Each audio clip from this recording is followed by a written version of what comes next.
So we are starting with episode 6, Expression Theory. Hi, Monica. How are you? Hi, Tascha. I'm doing very well. How are you?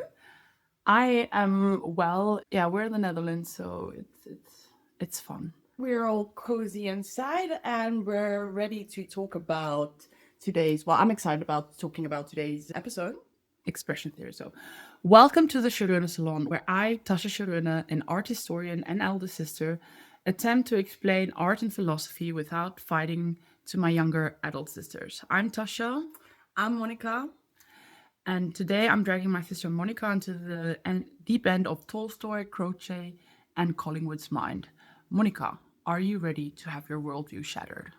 I guess I have to be ready. I heard you say a few names and I do not know about them, so I'm excited to learn something. Okay, let's shatter worldviews. Yeah, because what do you think of when you hear expression theory? Expression theory. Okay, so first, like, if you just have the word expression on itself, what do I think about? It's what you feel inside. You already put it out. So if it's through I'm expressing through my voice, or I'm expressing through creativity, or I'm expressing through a show, or just bringing the inside to the outside. And then theory, and then Well, actually, let me just stop you there. That's exactly what we're going to talk about the whole time. Is like perfect. expression theory isn't per se expressionism, but it is about taking an emotion from the inside of the artist and putting it to the outside. Okay. Which I mean is logical, so we can just end the episode right there. But Monica, did you know that the biggest champion of expression theory was the Russian novelist Leo Tolstoy? But according to the way he looked at art, he didn't actually believe any of his own work, or Beethoven, or Shakespeare, or that actually any art created up until his time was actually considered good art because of his weird three criteria. So even his own deeply um, complicated literature like Anna Karina, he's like, no, this isn't art. I failed as a novelist, as an artist, because I wasn't able to fulfill the criteria that we're going to discuss now. Okay, no, I did not know that. I don't have the same background as you in art history or a big artist from the past in the history. Yeah. That kind of feels a little bit sad, but I do understand as an artist that the value you put for your work, even though if it's good, you don't feel like it's good enough. And I feel like a lot of artists struggle also with the part like, is my work good enough? Is it even seen as it can? Because art can be very, very vulnerable. Even though if you express yourself, that's going through in your inner world and you're expressing it out to the outer world. It's difficult as an artist to actually know what is good and what is not good. So I kind of like empathize with this artist. But no, I did not know. Yeah, it's a pretty wild take, but like you said, it's something a lot of people that consider themselves artists might struggle with. So I really, it's not just, from the 17th and 18th century, this feeling, it's still now. So we're used to thinking about art as skillfully made objects, a beautiful painting, a technically perfect sculpture, but expression theory flips that entire idea on its head. We're gonna go through the criterion of the different theorists. All right, let's set the stage. We have like two main characters in our expression theory drama today. The first is Leo Tolstoy, the War and Peace guy. He was a monumental Russian novelist in the 1800s who in later life had a spiritual crisis and started judging everything, including art, by its moral and emotional utility. Monica, what's your initial impression of a famous artist deciding that his most famous art is actually bad? I understand or I empathize like with not feeling that your work is good enough. But like you said, this artist, he started questioning everything. It seems only natural that he starts questioning and deciding that his work is actually bad. It feels like he was very hard on himself and with the world around him. Yeah, But it feels like a very Russian thing to do.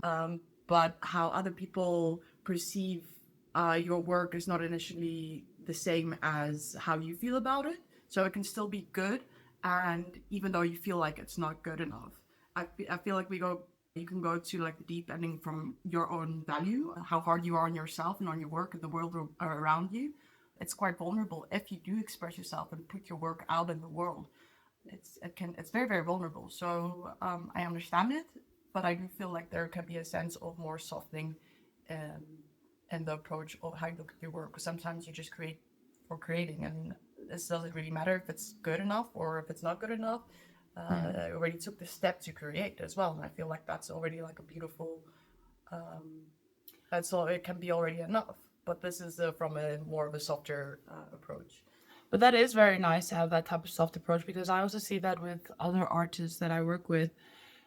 Sometimes paintings only get sold like years after they have made it, but the artist keeps growing, and they don't sometimes recognize that artwork, or like maybe in his case, his best literature, as someone who he is right now in his life.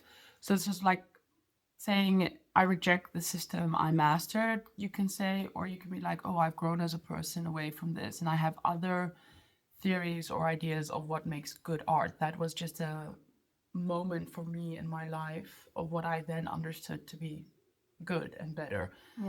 But okay, now our other key figures is the Italian Benedetto Croce and Robin George Collingwood. Their theory is so intertwined, experts call it the Croce-Collingwood theory, or the CC theory for short. Croce was an Italian philosopher and, interestingly, a politician who initially supported Mussolini before he became a staunch anti-fascist. So the moment when I saw that there was like a British philosopher that had the same ideas as another philosopher 30 that already published it 30 years prior, I was like, goddamn British and their British imperialism. But then after doing a deep dive, I was like, oh, maybe the fact that Croce was part of like a fascist Italian government, even though he became staunchly anti-fascist, he did actually help vote Mussolini into power. So maybe like a lot of theorists in that time, in the 1930s, 1940s, 1950s, couldn't actually engage with this philosophy expressive theory, because the ties to fascism was too tight. So, but my first initial reaction was like, oh, these British imperialists always stealing stuff from other people.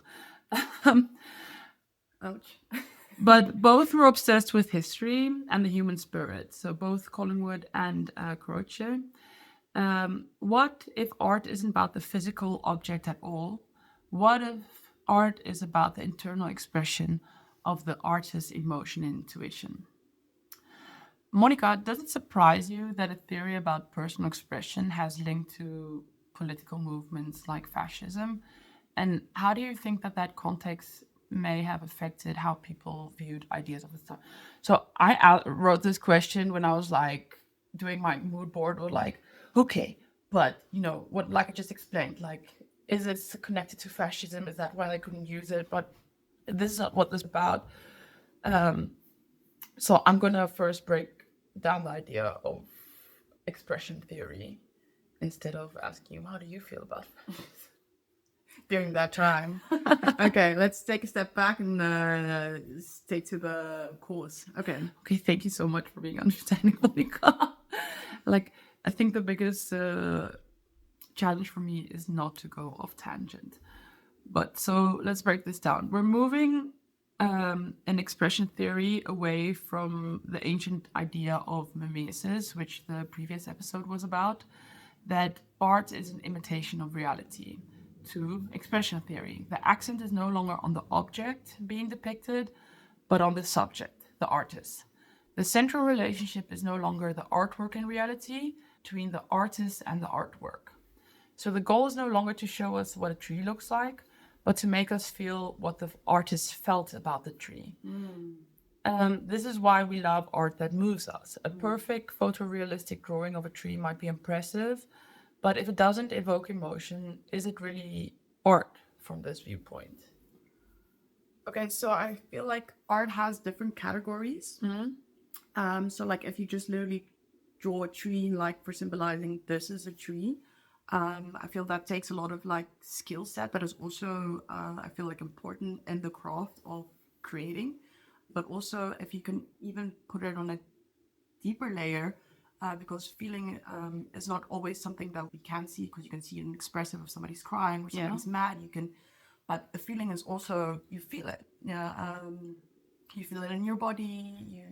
And the way if you can bring that sense of feeling.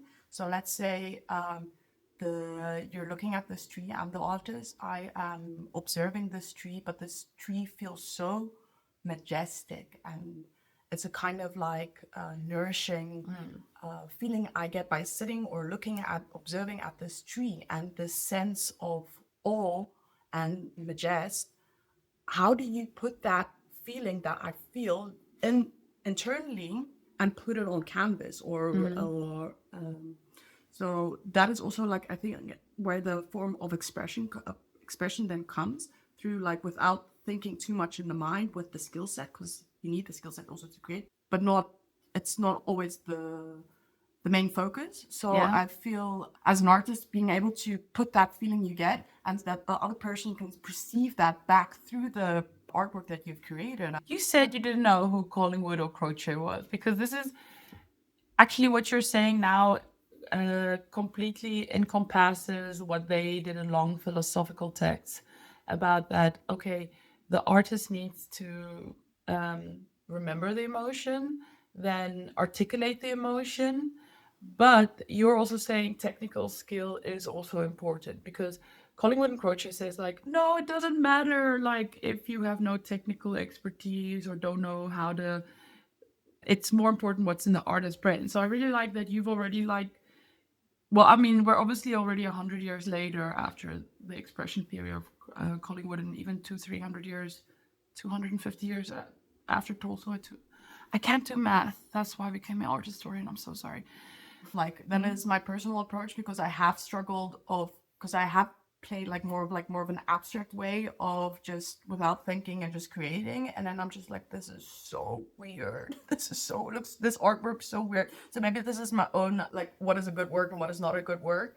And then I have heard like people like without me putting in the skill that I haven't honed yet. Like for instance, like I had to really craft like practice doing hands. Do you paint one or two hands when you paint hands? Two. Wow. In the Netherlands in the 17th century, like one hand was like 300 gulden, but the second hand was 600 gulden. Oh, wow. Because it's such a difficult skill. Yeah, no, I had to practice that, but yeah, it's just part of the craft. So any craft you do, like it's practice, and then I feel like when you build from that and you understand, like it gets like in your memory. You don't have to think, and you can just like play. Like I said in my previous episode, I really like to play by creating and also like working intuitively. But I do feel like the skill set and it makes it even more stronger. Yeah. No, that's completely true, because that was one of the biggest critique of expression theory as we went away from Maze. So I'm going to go what Tolstoy's rule was for good art. For him, good art had three criteria. First, it has to be made with the expressed desire to infect people with a specific emotion. Second, it was to actually succeed in evoking that exact emotion in its audience. And thirdly, by experiencing this emotion, the larger public had to be morally uplifted by experiencing this emotion. So first, you have to have the you wanna have to say like, oh, I want you to feel fear, and then it's like, okay, and then actually bringing over fear. So that would mean like if a thriller, like a director or writers try to make a thriller, but we're all laughing because it's just Hilarious, ridiculous. yeah, cliches or something, then they fail because they didn't bring over the emotion.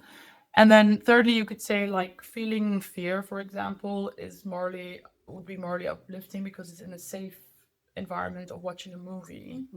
You can experience a fear and also have catharsis in it. Okay. And so this, according to Tolstoy, actually Charles Dickens, A Christmas Carol was like the perfect artwork created.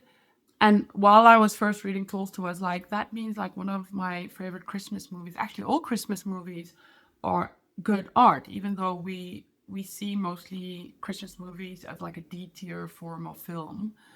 I know a lot of women watch Christmas movies because they know they will feel happy and sadness and at the end connection. And that's what the movie sets out to do. Women feel they do feel this. And usually all Christmas movies have a moralizing feature, like family is important. Spending time in your community with your loved ones is important. Not chasing, financial gains. So in that sense, Christmas movies is the ultimate pinnacle of art. Wow. Whereas in our current society, according to Tolstoy, but in our current society, yeah. What's your feelings about Christmas movies? Okay, first, before I answer that question, I have like a few things I wanted to react on what you were just saying. Okay. First of all, being able to, have the idea, I have my audience and I want my audience to feel this specific way. You were bringing up fear. That's not something of my niche, but an emotion. And I feel like it's very, very powerful if the artist or the creator of the movie or whatever the art form is, that they succeed in that. I feel like that's very, very powerful, and they understand actually what that feeling is, because sometimes to understand a feeling, you really have to deep dive and understand that emotion and then bring it in the forefront and allow your audience to go through with that. I feel like that's, first of all, I feel like that's very, very powerful if you succeed as an artist like that. The second part was, you were talking about... No, the second part was actually succeeding with... Yeah. And the third one is moral upliftment. Moral upliftment. I feel like that's even more stronger, more powerful if you take your audience through a story and through the emotion, through the story, and where there's something they can gain something more positivity that I can take through with their life. I also had with Bianca, one of our younger sisters. She's also one of the philosophers, and she said something about movies, because this is the first time, like, in our generation, we've been watching we've got so many movies and entertainment. But it's actually can be like a really good thing, because we now, as a human race, that we can go through all the different stories that we watch, we can go and live through the story, through the movie, or through the story, and then we can gain different perspectives out of our lives. So like with a lot of stories, you can get like morals and things, and you can take it with you, like, and you go through situations where you normally wouldn't go through normal day-to-day life, but you get an understanding, like, in a situation like this, that's not okay. So if you can get like a moral through with a story or with your artwork, I also feel like that's really, really powerful. And I also see like people that I know from internationally, like from different continents, that also have the same stories that we can connect and understand in different ways. I think this is the most positive way to see it, that through art. What kind of way? Well, say that, the art that's created in films, literature, helps us experience a wide variety of narratives, a wide variety of feelings, and then if you add the moralization, that it's this is the most positive aspect. But you could also just say, like, some art is created as propaganda. So if you understand, psychology and stuff like that, you can also create, and then the question is it art or not? But according to Tolstoy, then propaganda is also art. Yeah. And it's also whose morals are being imbued. Yeah. Because you might have a very positive and a bit moral compass. Yeah. But I always make the joke when one of you say something about your fiber billionaires. I'm always like, there's no such thing as an ethical billionaire, and like, Yeah. But they do make powerful art sometimes. Yeah, that's also, I guess, like, why it's good that they also put an education, like critical thinking. There's still propaganda going through, and we're being bombarded by advertisements and the consumption culture. I'm living a little bit under a rock, because I've like blocked all those stuff for years. But no, like you're saying, exactly, like advertisements, they try to attempt to create a need, and that you need to satisfy that need now. So according to the definition, look, there's a little bit of a hole, because I can also imagine that listeners will get angry if I say D tier Christmas movies are the pinnacle of art. But then, according to Tolstoy, then also propaganda or advertisements are then. I think that's also where like my moral compass is maybe blocks me as well as a little bit as an artist, because I cringe of the idea of the whole. I mean, I'm part of the modern world as well, but the whole idea of like, oh, me needing to sell you something because I made this product, so please buy. It gets tricky because it's also still like if you're in a business, because you still have a product and you're gonna build your life upon it. And like bombarding like with advertisements and like, okay, well, I need something from you, but it's kind of like a difficult thing. Me now, this is personally me as an artist. Like, do I just create products and then gain something out of it, or just do I want to stand still and create art because I want to create art? And if you enjoy my work, then be my guest, But I kind of like morally, I have like this kind of like blockade because I do not want to set up and like look at all my products and then go through with the whole consumption culture. Yeah, I get you completely, because for the listeners who didn't know, that I had an art gallery, and then people will be like, why should I buy this painting? It's like, because you like it and you want it and you need it. They're like, aren't you gonna give me like champagne, butter me up? I'm like, no. Like, we do have drinks. You want some coffee or something? They're like, and then they're actually coming to be serviced the idea of, I'm someone that buys art. And I'm like, I don't know, guy. Wow. I think I'm going to stop us right there to get back to expression theory, because I also want to go on a tangent now. Okay, so let's contrast what we learned about Tolstoy. And Tolstoy is like, you have an emotion. Okay. You put the emotion down. People are morally uplifted by the creation of this emotion, right? So let's contrast this with the Croce and Collingwood. They go even further. They believe the artwork itself exists first in the mind of the artist.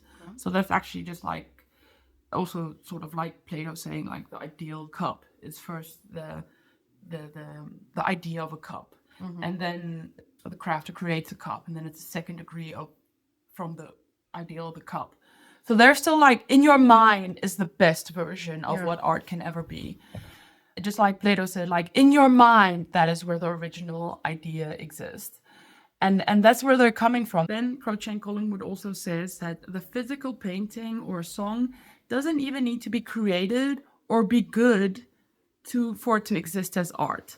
That art is only internal expression. Wow. I mean, but that's where you might get a lot of like... This is going against to what we talked about in the previous episode together about like art. We were talking about art philosophy and art critique, and the philosophy was about that art is art when it's actually shown to the world, even though if it's created, the idea and whatever is created, but if it's not shown to the audience, is it really art? So back also like, when a tree falls in the forest, nobody witnessed it. Is it really art? Yeah, and now they're saying like, no, how it exists in the mind of the artist is the artwork. Yeah. And this was Collingwood. Yeah, the Collingwood and Croce, the CC theory. They even called it like a war dance before a battle, a form of magic, not as a superstition, but as a practical art whose purpose is to evoke a specific, useful, emotional state in the community. But like, how can you create it? And that was like the critique, like, how can you create something that people can't actually experience? Like, how can that be art?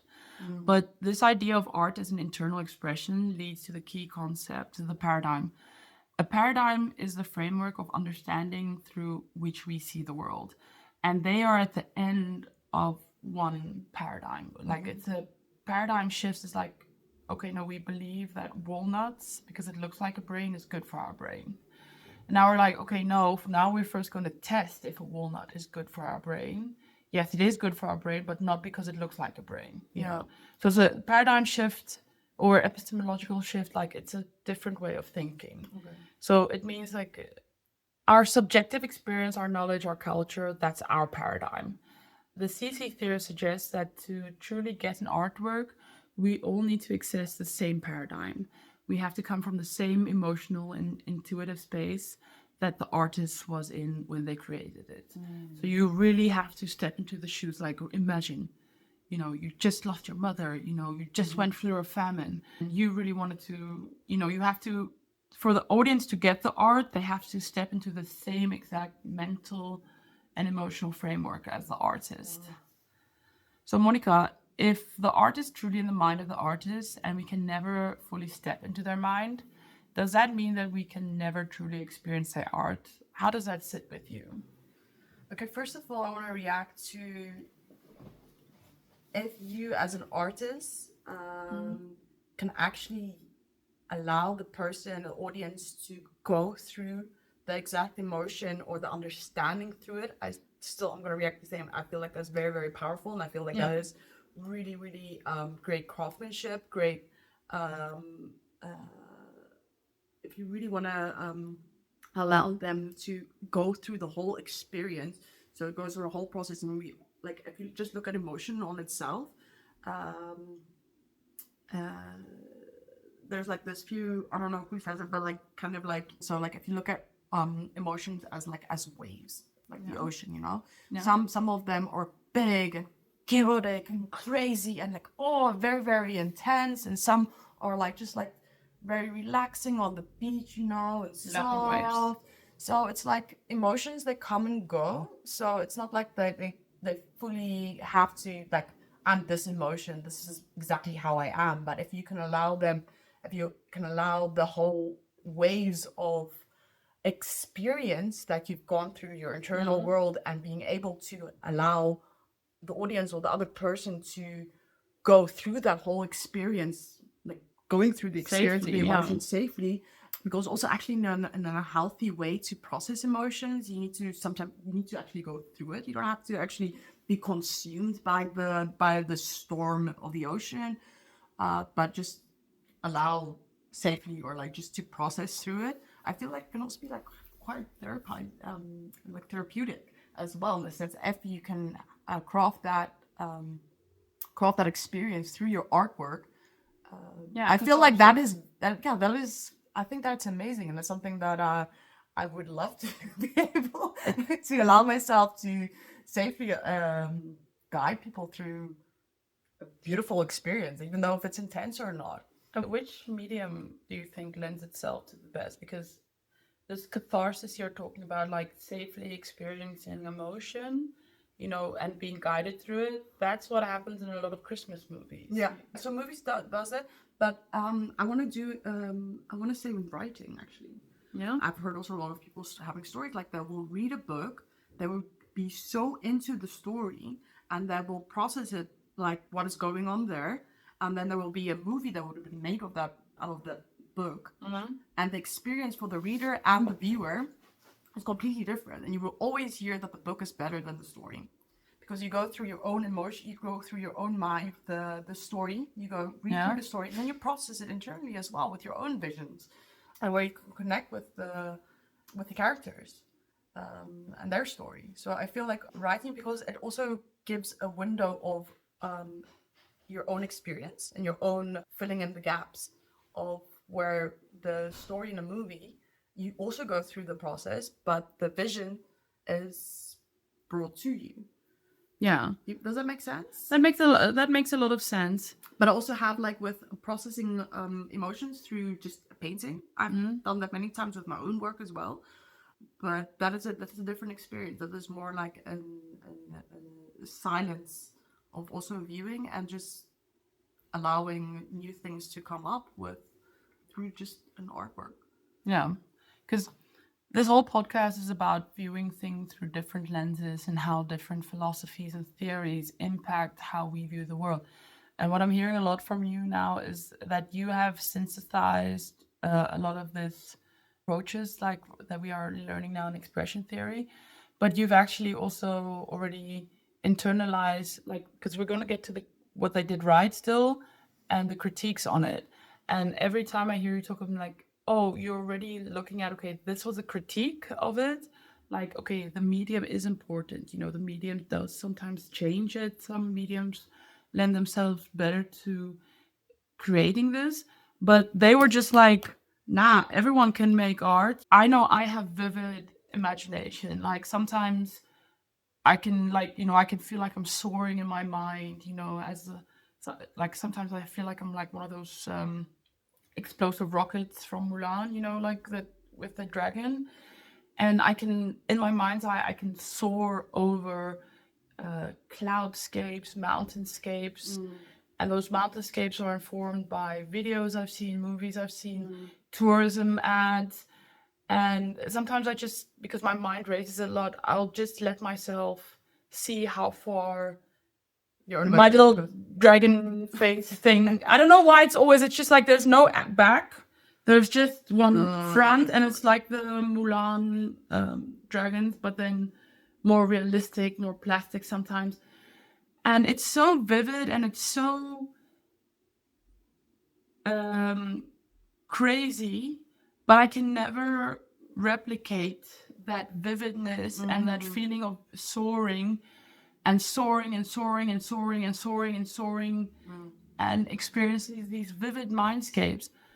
Like maybe like a journey to the West, because it's a really traditional Chinese story. I just remember sometimes they're like on a cloud and they just go zoom really fast over like big Sounds amazing. Chinese landscapes, and I'm like, wow. That. So it's partly created by what I've seen, but I will never ever be able to create a movie about it. So I feel like allowing somebody to have a experience and a catharsis. I feel like if you go through the senses. So I was also thinking like, okay, we were writing, so through reading, but you also have like the different senses you go through. So you can have like, instead of like having a movie that fills every the story being vividly shown to you and told to you, where you just get visually, but you also hear it.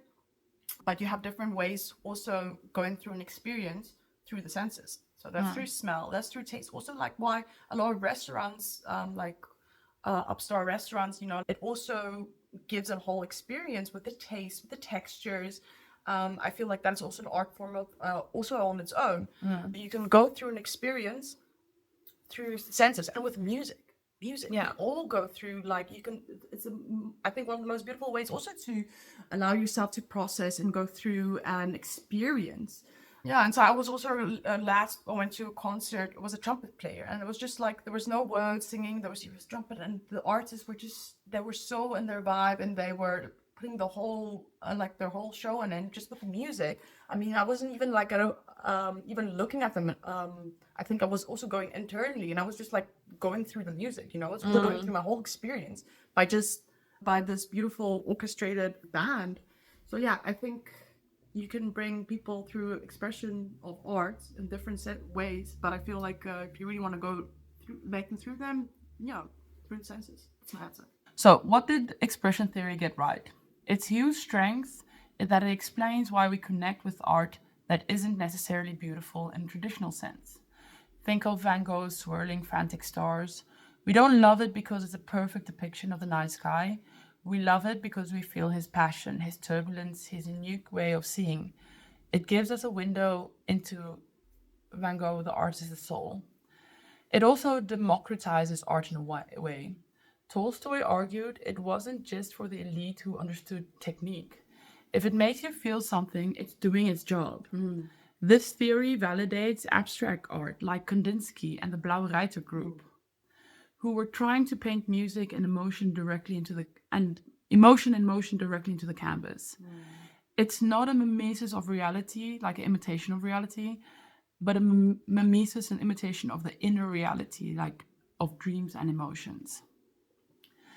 Monica, I was going to ask you, can you think of a song or a movie that isn't technically perfect, but you love it purely because of the raw emotion it makes you feel? And you were like, I was at this band and I just felt it. Like, but do you have like a song or a movie that isn't, like seen as a good movie, critically, but has made you feel some way? Yeah, definitely. Like I just said previously, like that music can definitely help you go through a deep emotion. And yeah, movie. I don't have one next to my mind right now, and then after I just said Fantasia, but I remember the last time I watched that, what was it? I was a child at my grandparents' house. Fantasia. Yeah, my favorite, my absolutely favorite pointer of like a series that I always come back to with a lot of also with a lot of morals that come through is Avatar, The Last Airbender. I think Avatar is like the emotional support series of a lot of millennials. Because they're working with the elements, it's funny, there's morals to it, there's adventure, there's play, and there's like a whole story, and it's very counterintuitive, and I love that. I'm not gonna ask you why it's counterintuitive. It's an 11-year-old trying to be an adult. Kids cannot do that. Well, I have an answer for this. Well, this is how I like doing things, also being counterintuitive. So my viewpoint with Avatar with the counterintuitivity is when they're on their bison and they're just going for their first, like they've got a mission. They have to go to the water nations to learn water bending skills. And then they get being chased by the fire nation prince. And then, so Zuko is following them to the water nations, but they, instead of going straight to the mission of the waterbenders in the north, they go to the air temples and go this and this. And then Zuko's like, oh, he's a genius. But it's like, it wasn't the first mission, but they were like sub-categorizing their mission into different parts. So before they go to the end goal, they were like, going through the whole story, and they were going on side quests, and I feel like that's also like that's a nice how I would experience counterintuitivity. That's like they needed to be everywhere where they needed to be, even though they had the set goal, but they were still side questing, and I feel like that's my explanation for counterintuitivity. Oh. Being where you need to be, even though you don't know where you need to be, but just allowing to go through the process, and also with the even if I make art, it's also a process that I go through. I have 2 comments on that. No, because I think, by the way you're explaining it now, that is why the live actions have all failed. What's live action? The live action Avatar, The Last Airbender. Mm-hmm. It was just like, they took away all the moralizing aspects of it. I forget Katara's brothers now. Katara. Oh, wow. How have I forgotten their name? Anyway, the brother, the water airbender, the non-bending brother, he was an extremely sexist pig, but his arc is learning to value women. And then in the live action remake, they were like, no, we respect women. We're not going to put any of his sexism in. No, his arc was moving away from the sexism and learning to value women as individuals.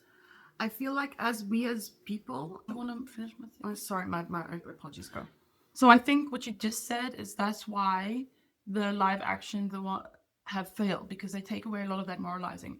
Because the second thing they took away in the newer adaptation series was the The Last Airbender's not going to go on side quests. It's like an 11-year-old boy. Our grandmother once told me something she's really ashamed of. When she was 6, her grandmother died, and they lived like in the country.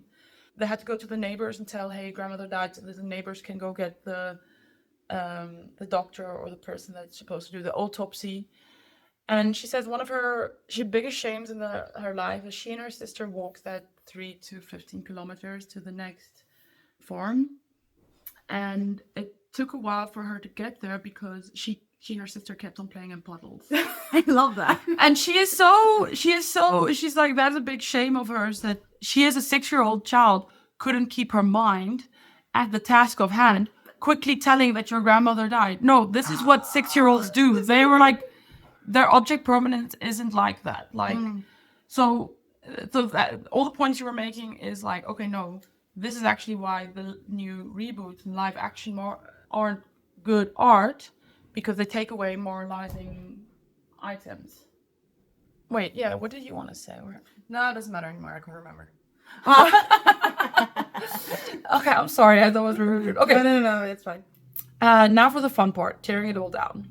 Let's start with Tolstoy. His first problem, he downplays skills. Not everyone can successfully transmit their emotions through a medium. You need technical knowledge to make people feel what you feel.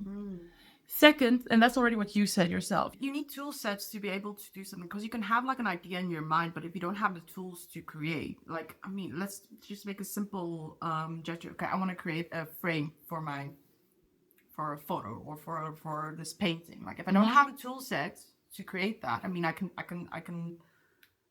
can be creative and like fix something off, but so then you have like, sometimes you have trial and error, but you're trying and then you'll fix it and then you'll do it a better way. But you need tool sets to be able to create anything as simple as a table.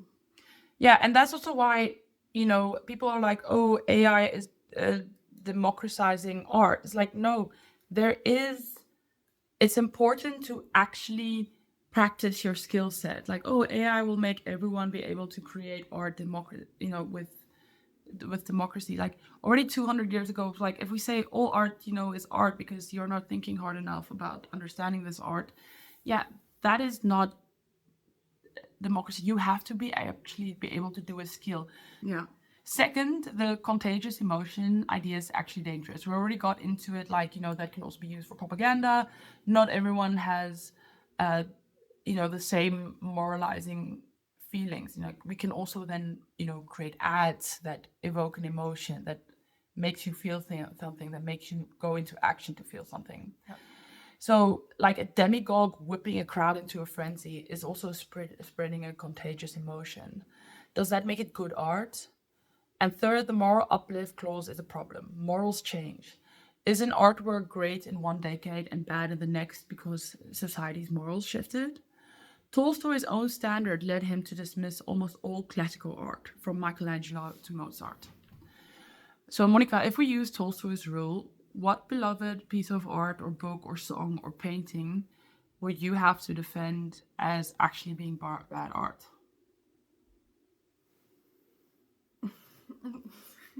Am I putting you too much on the spot? Well, this is running on the long side.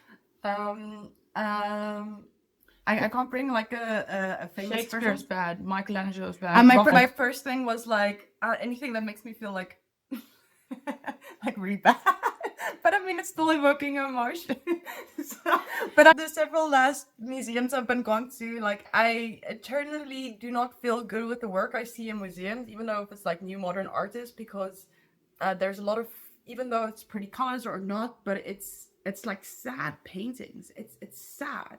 It's like the emotions are depressing, fearful, and honestly, but this is me personally, like, yes, there's nothing wrong with the expressing the emotion that you're feeling sad, you're feeling depressed, okay, you're feeling like that your head is cut off. But for me, I do not enjoy looking at that. So I stand really still, like, what kind of emotion do I want to give to my audience? What kind of feeling that I want to express? I was going through a whole process years back, like when Tascha brought up, like, with, oh, my head is bigger than the bodies that I'm painting. And I was like, okay, no, I want to feel connected to my body. I don't want to feel out of sync with who I am as a person, even though not that everything that I paint is a resemblance of me, but it's still internally processed that I put down. So what do I feel? I feel like I really worked hard, like, to feel grounded in my body, and I want to feel harmonized within myself. And I was thinking, well, how do I harmonize myself completely in myself, and I can give that emotion back to the pieces that I create? That makes me feel good, but I don't know if it's necessarily if it's a good or a bad piece. So I do not want to have a piece of art that makes me feel that I'm beaten down the ground. So for me, honestly, that is not my niche, and that makes me kind of feel bad about a piece, but doesn't necessarily say that it's a bad piece, but this is just how I feel. So you heard it here. Monica thinks your art is bad if it makes her feel bad. Like, I'm not waiting for that. No, but there is a time and a place for it, which I think is important. It's very enough. Because I always tell my partner I will not engage in Second World War art, like the Boy in the Striped Pajamas, Atonement, that type of things, without my consent. Even though the whole point of post-Second World War art is to make you feel the angst of living through the Second World War, where you I remember our parents took us to Berlin, and our sisters started playing hide and go seek in the Holocaust memorial across the American embassy. And it was one of the most terrifying experiences. There's just like a lot of blocks, and if you go left and you go right, you've lost the person. You can only find them when you're outside of the artwork again. So hearing my sisters, who were like 7 or 8, 9, hearing them laughing, playing, but not being able to find them as the oldest sister, as the one that is several years older than them, even though I think my parents went to, I don't know what they were doing, but I was left in charge of them and I couldn't find you. And the whole point of this artwork is to make you feel like, where is my family? I lost them. They were just there and they were taken away. And you might find them on the south side, on the east side, and on the west side, or never again at all. And that artwork was created for you to feel the abject horror of what it was as a Jewish person living through the Second World War. And it makes you feel things like, I almost want to throw up now because it's such a visceral experience. So, like, I understand where, that there should be places. Yes. I'm just juxtaposing what No, you're saying. no. I definitely agree, because I mean, we can't bypass the horror in the world that there is. But I feel like where I am as well, owner to the opposite, and it's not bypassing like with the horror and fear that we as a society and a culture and people that has gone through with the war, our grandparents, and hopefully, like, I mean, that experience is good, that we never take those steps again. So yeah, what's the future that we want? So I feel like, what is the future we want for our society? What's the future we want for yourself and for your life? And I do see a more harmonizing, more beauty that I want to celebrate in life. That's where I stand as an artist. But I do feel like it's good that we have these places that you can culturally understand the history, so we don't ever repeat that again. Yeah. I mean, so it does have a space, so we're not discounting any art that does it. But then to get back to the CC theory, it has one bigger issue. The main one is, if art only exists in the artist's mind, how can we ever know it exists? It gives the artist total carte blanche. Oh, the idea for my sculpture was brilliant, even if the actual thing looks like a lump of clay. It completely neglects the need for a medium for communication. Our mental images are so vivid, like we already discussed, but turning them into something tangible always dilutes it. And finally, the original hermeneutical paradigm they were working from assumed that we could all arrive at the same interpretation if we tried hard enough. But modern thought, especially after the First and Second World War, embraces diversity of interpretation. Your experience of a painting will be completely different to mine, and that's okay.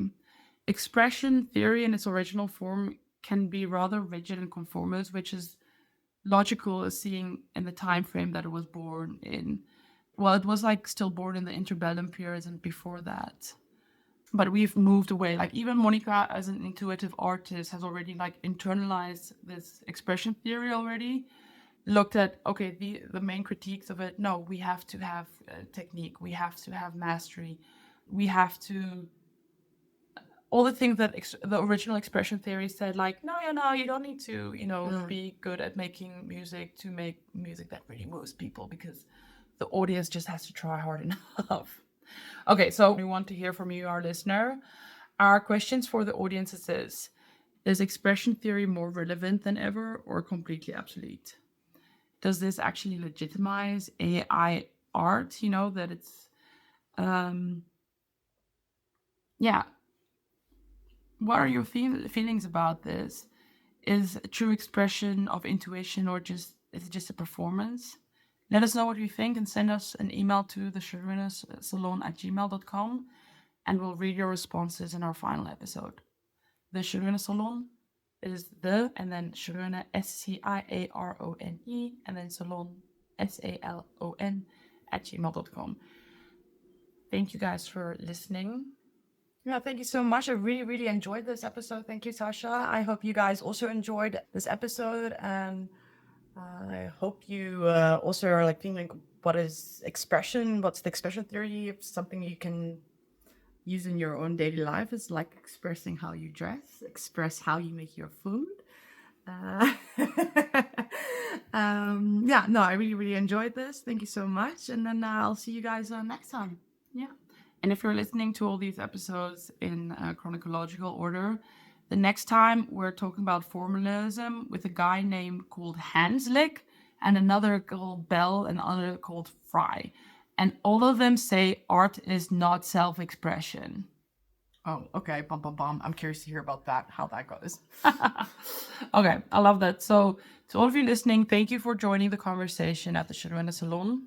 And if this conversation moved you, infected you with any emotion, or just made you think, then by Tolstoy standards, this is art. So rate us if you stand Tolstoy, or if we change your mind. Rate and review, and please tell your friends and family. We're trying to infect as many people with philosophy as possible. Bye.